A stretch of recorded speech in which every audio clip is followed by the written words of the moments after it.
The scene is set within the Black Orchid, the Prince's Elysium in Uptown.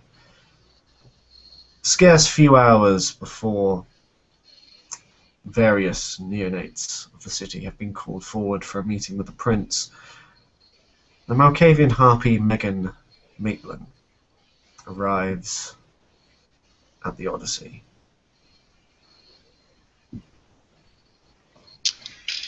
Megan pulls up in her regular car, 2008 Toyota Camry, golden color, and then she makes her entrance through the Black Orchid and kind of looks around as she did the first time when she first entered Elysium and first met the Prince. And she is always taken with the beauty and elegance of the place, although there is an element of intimidation there, as I'm sure is by design. She enters the exterior waiting room and realizes that she is a little early. She was kind of hoping to run into others of her kind before, and she didn't want to be waiting alone, but such as it is, she takes a seat.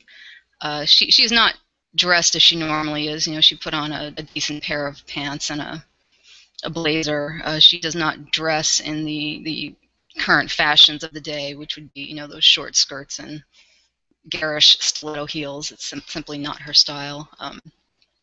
She is dressed very unassuming, and her hair is neatly back in a ponytail. And she takes a seat, a little on the stiff side, but she rests her hands on her knees and waits.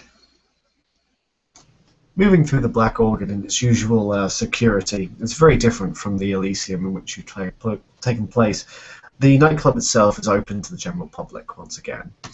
You can see the throngs of humanity, the young college students, the wasters and the down and outs, the goth kids and the indie crowd coming in their variously bizarre and elaborate costumes. The smell of alcohol and sweat and cline pheromones permeates the bottom layers as the different dance floors seem to be more of a cattle market than anything else.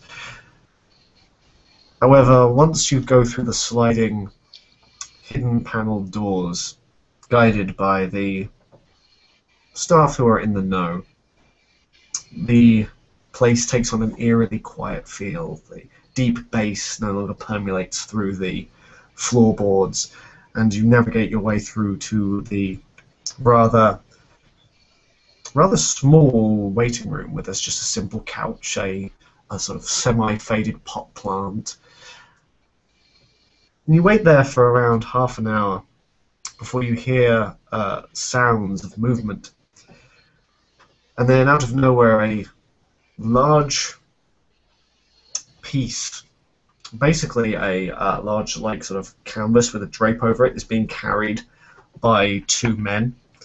And you hear the tattile clip of a cane as you hear the Prince going, "Don't scratch it, don't scratch it, you scratch it, and you'll pay. My word, you'll pay. Just put it, no, in the other gallery. Yes." And he walks past, cane in hand, and a small sort of organizer, which he is trying to work out. His ghoul on his side going, no, sir, it's double tap. Right? What do you mean double tap?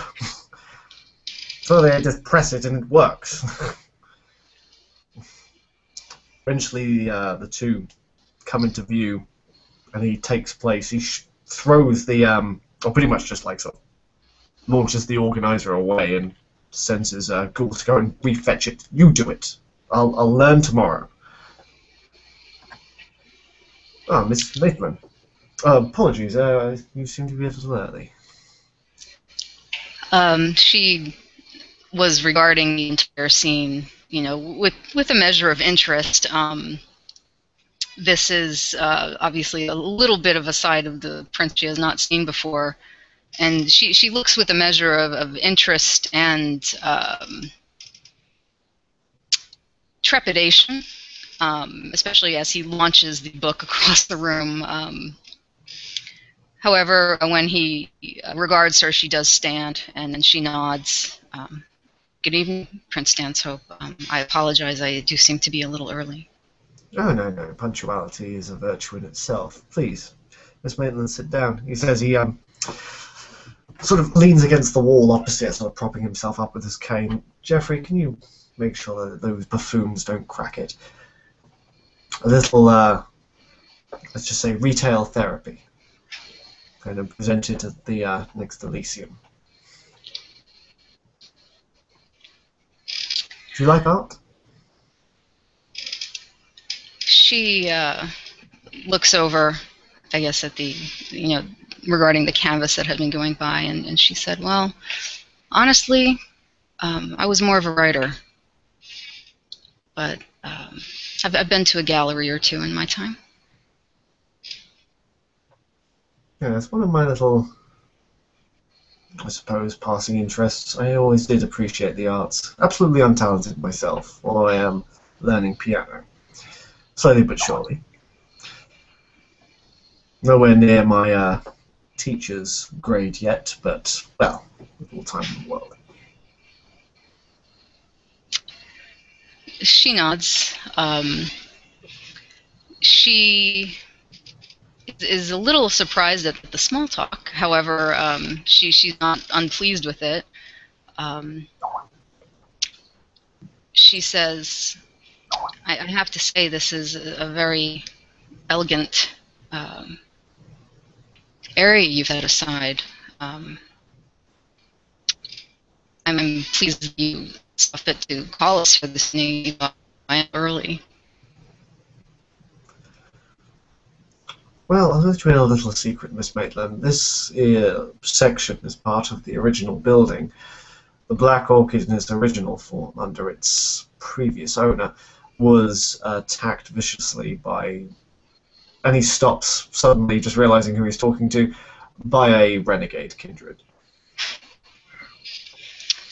She looks very concerned, and she says that's terrible. Was blood spilled here? No, just property damage. Luckily, although not for lack of trying. But I should not worry with such awful matters in the past. I should really be inquiring how you are doing. I've heard numerous things, Mrs. Maitland. I'm surprised that I haven't heard anything from yourself sooner. As he brings up the inevitable subject, her demeanor changes, and she kind of goes a little more cold and stiffens a little bit. And she says, I thank you for your interest. Honestly, it's been a very, very difficult few nights, and things seem to be in motion now, and honestly, I'm still perplexed at the whole situation, she says, and she kind of balls her fist up just a little bit. Sometimes trying to grasp sense of this senseless world, Miss Maitland, is a futile task. But it is never one that is not needed. Even if it is a small part of this world in which we find ourselves, a small oasis of order is better than a vast desert of chaos. She regards him very carefully, and she says, I absolutely agree. I hear that you are now staying within Leeson's gym. Is that correct? She looks down and nods. She said, I've warned everybody to step up their personal safety. I don't want them to make the same mistakes that I did. I very much walked into a trap, and that should never happen. But Mr. Brehan's gym is seemingly secure, although obviously nothing is 100% secure. But he's offered me haven there for the next few nights until I find something else. I'm not sure if you have corresponded with his brothers when she came here under your behalf asking for justice against Mr. Rojas. She looks at the prince with a little bit of surprise. She said, I was not aware of that. I certainly didn't encourage her to do that. And she looks down and she's thinking, she's trying to go through things in her head. You know, everything has been such a jumble the last few days. And she shakes her head. No, it was rather admirable, Miss Maitland. Miss Brothers does seem to care for you like that of family. It is a rarity, and one that should be harnessed and always appreciated. Unfortunately, I had to disappoint her. As abhorrent as Mr. Rojas's behaviour was, as I'm sure you're aware, it does not break a tradition. Your apartment is not your domain, and he did not physically strike you, although his use of his abilities was uncouth and rude. If he was a Camarilla kindred, well, there's plenty we can do. We could dock his status, we could make him owe you a boon, but unfortunately he lives outside the system. She nods, looking at the ground and remembering now all the incident and everything that Rojas had put her through. And she stops for a minute and she looks at him and she says, well, he wanted to make a point. And he made the point. So I'm interested, what would you think our response should be for this point, Miss Maitland? She looks down and she starts, when she's nervous and trying to get her thoughts together, she starts drumming her fingers on her leg or table or whatever is nearby, and she begins to do that, and she says, can I be honest with you? Please, we are not in official business. I'd prefer if you spoke to me candidly. I had only heard rumors of Mr. Rojas prior to a few evenings ago, and what I heard was not good. It would seem, and you know, she hesitates bringing this up a little bit because you know it's unpleasant, and as you mentioned, most of the harpies have been good to her to this point. She said, it seems that Mr. Rojas has crossed paths with many people in the Camarilla, and unfortunately, he decided, for whatever reason, to come after me. And this gave people with axes to grind a reason to take things further. Yes. Grudges are held for quite a long time. You come from New York, you're probably very much familiar with politics of the Camarilla and interactions with our kind. I believe there's a strong anarch community still in New York, if I'm not mistaken. I never really ran into them, but I've heard rumors, yes. It doesn't take much to get us all riled up. Yes. But the question is, I understand your fear and trepidation. If he can do this to you, he can do it to anyone. He can certainly do it again. And what's stopping him from taking things further now that he's made his point, as you put it? But the question is, Miss Maitland, do we sacrifice these freedoms which are given for the safety of our subjects? Do I allow myself to become the tyrant they paint me to be, so I can keep the people that I think need protection safe?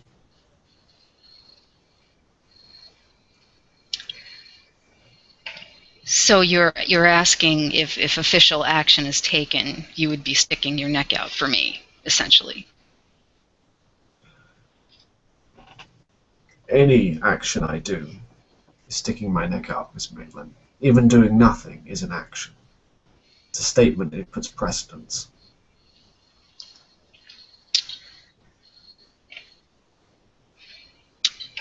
I know that, and then she pauses for a minute. This is a difficult conversation for her. and that should be pretty clear. She says, I know Laird is trying to create this treaty with the Anarchs, and she rolls her eyes just a little bit. And she says, this is putting all of that in jeopardy. And I don't know what the correct action is to take. If I knew Mr. Rojas better, I might be able to handle it on my own, but everything seems to have spun out of control. Other people and other agendas getting in the way. Yes. I appreciate what Chloe did. I will thank her for it when I see her. But once again, I don't know if it's making the situation better. That's why I asked the Harpies to stay safe. Staying safe is important. We're all targets now. Hopefully this treaty will be beneficial for all members of this city.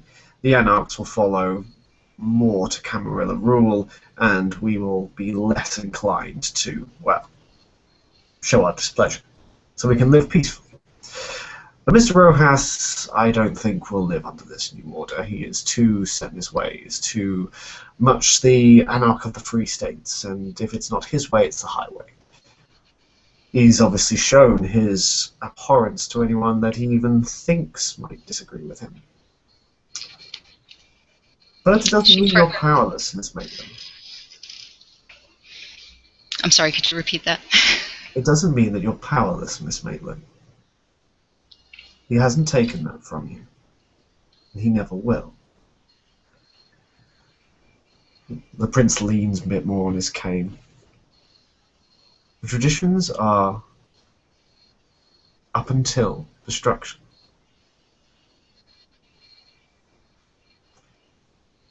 Everything up until that is none of my business.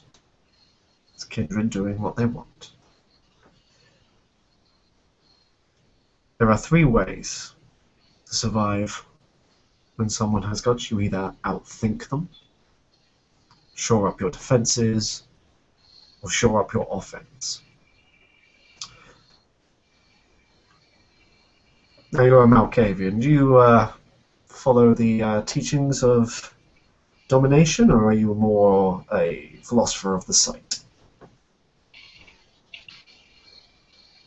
She looks she looks down and then up again. She's not accustomed to discussing family business with anyone other than family. However, she would not answer the prince, and she kind of looks at him and says, well, I'm a better listener and a better seer. However, I know other talents can come in handy in situations such as this, and I feel that I was at a disadvantage.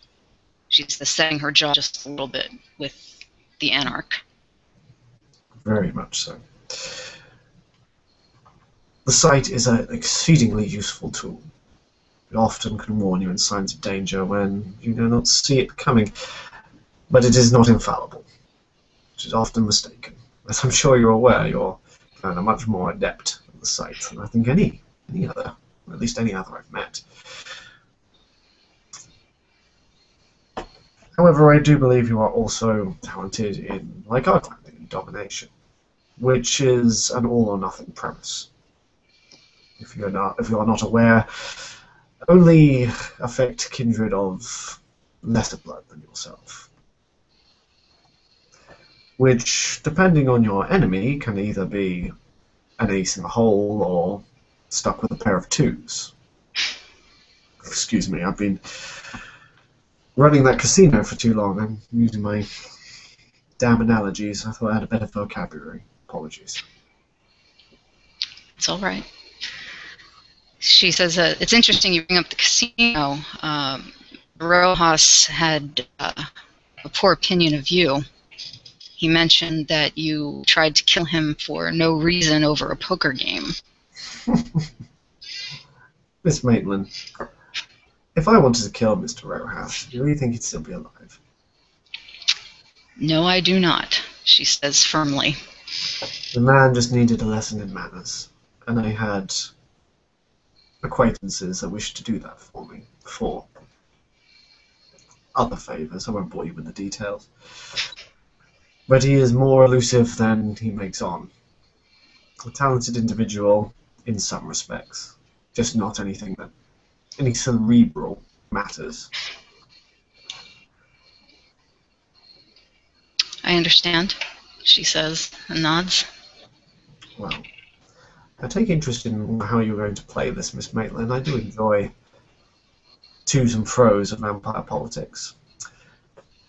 But if you do wish for some sort of safe haven, the von Hunsbrook Manor I can name as Malkavian Domain. If you live there, then any violations between that domain will be a violation against your entire clan. Or if you do not feel comfortable with your fellow clanmates, you may for a short time place your haven within my domain, within Nobility Hill. The feeding's not great, but it's certainly more secure. She is absolutely shocked that the prince is making this offer to her. She didn't consider herself a person of this much importance. She says, I've been to the manor. It's a lovely place. And again, she sets her jaw a little bit. These are very complicated times for her and her clan.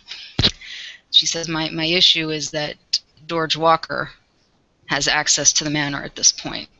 And she looks at him and says, I do not feel comfortable with that.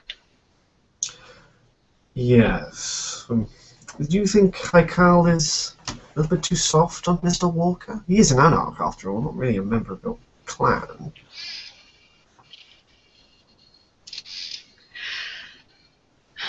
She appears to be getting very uncomfortable at this point. This is territory where she's relations between her and her primogen, and he is weeding into there. And she says, very softly but firmly, and then she says, I respect Haikal. I agree with him on a lot. He's listened to me, and he's changed his opinion based on advice I've given him, even though I am new. He seemed to value what I had to say. However, and she kind of looks away for a moment, that does not appear to be the case when it comes to Mr. Walker.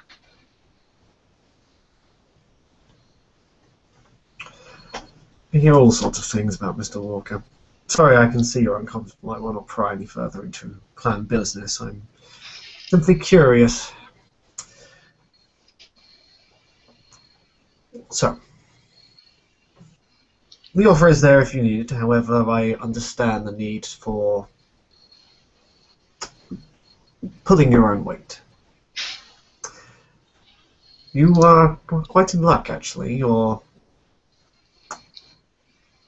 peers that I have also called for later in the meeting is one of my own clan, Alexander Crown.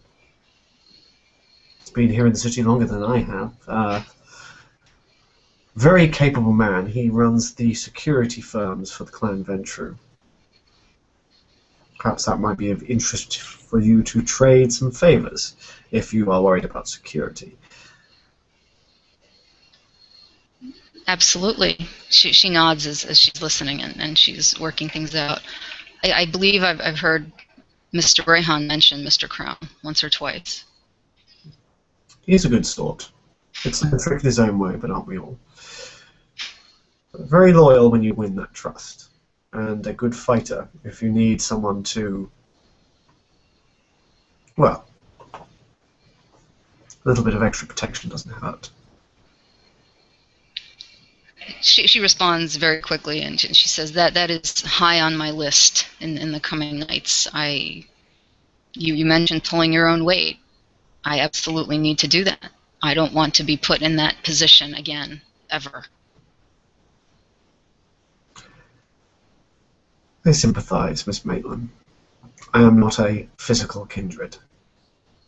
I have seen physical kindred rise and fall very quickly.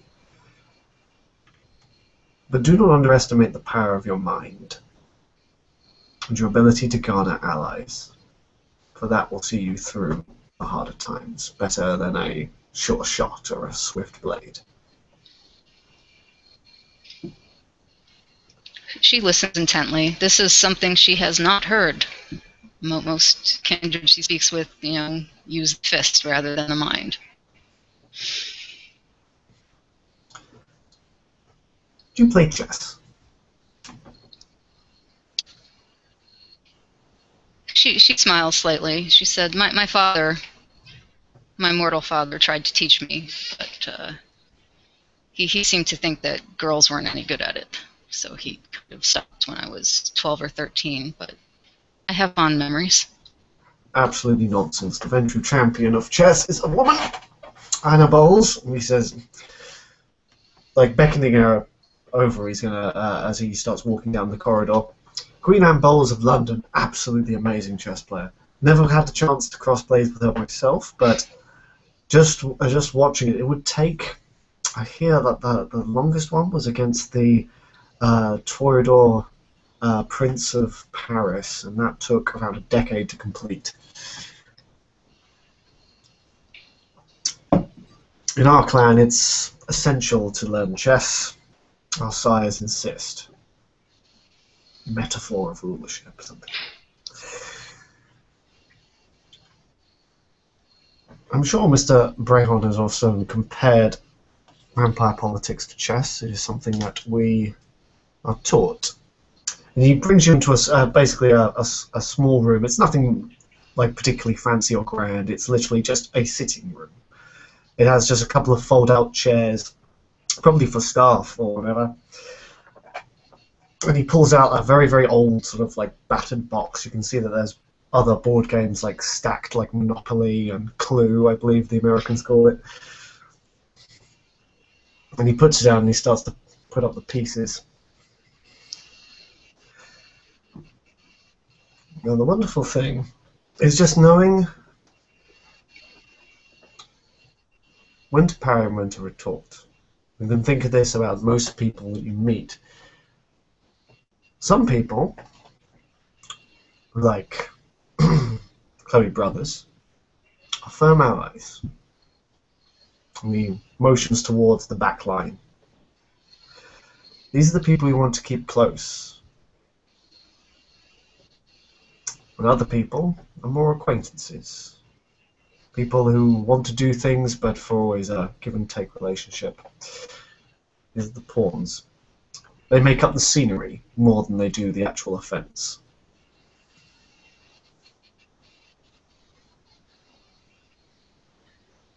She listens and regards very carefully what he's saying. Now, from what my sire taught me, he was a terrible player, by the way. I had to learn to lose. You can play one of two ways. You can rely heavily on those closest to you, or you can rely heavily on the landscape. In kindred politics, it's worse like this. You either observe, or you perform. You either make friends around yourself, be the center of attention. The Toreador are particularly good at this. They make the loud noise. They be the beacon towards them. They gather their allies and their people. Or you play like the Nosferatu. You hang back. You watch the weaknesses in the armor. You observe the landscape and use that to your advantage.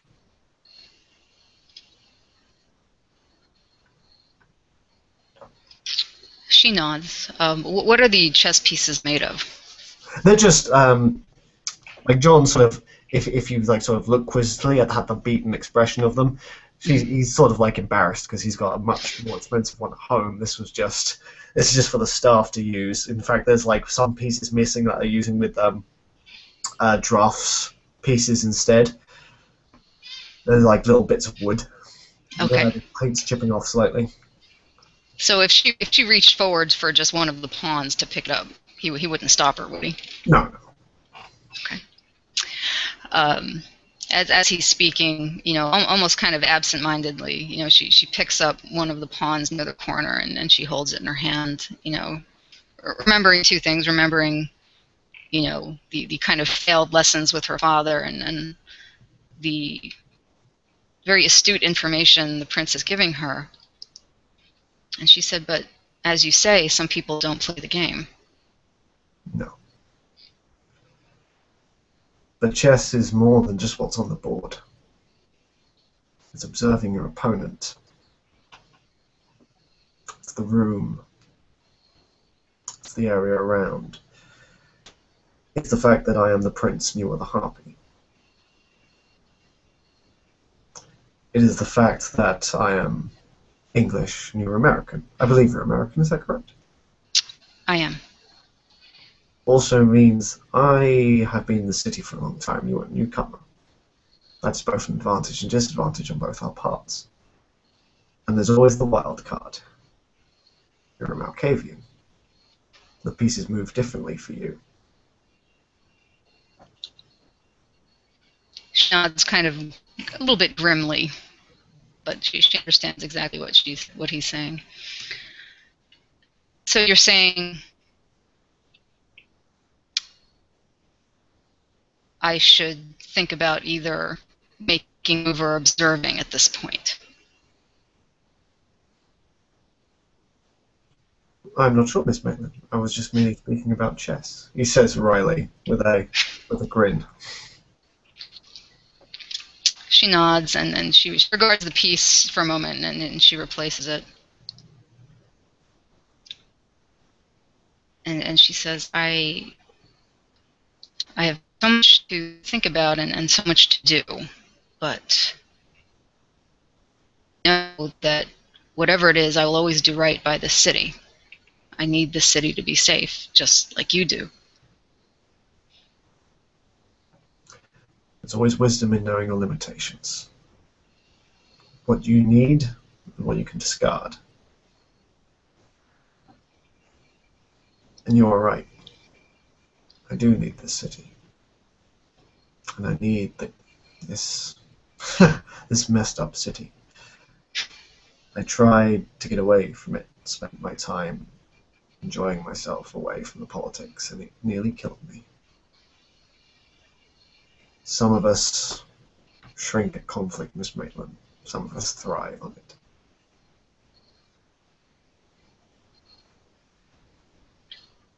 She understands. She nods as she says, I understand. I spent many years hiding, and when I came here, I decided I didn't want to hide anymore. And I paid for that, but I think I'm willing to move forward. It's all one can do. Every journey takes a single step. As long as you're willing and have the fortitude to carry it out to the end, Miss Maitland.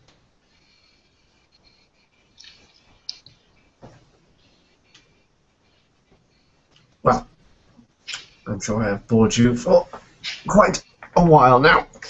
Please excuse me. I will try and do a little bit of organization before the others arrive. Please, feel free to partake of any of the entertainments here. Go downstairs for a snack if you want to the Elysium. There's no point sitting in the waiting room getting bored. She nods and she says, and thank you for your offer. I will seriously consider it. That is more than generous of you. John stops for a second and then seems to be thinking about something, and then simply just nods and says, "Good evening." I think that will end the scene.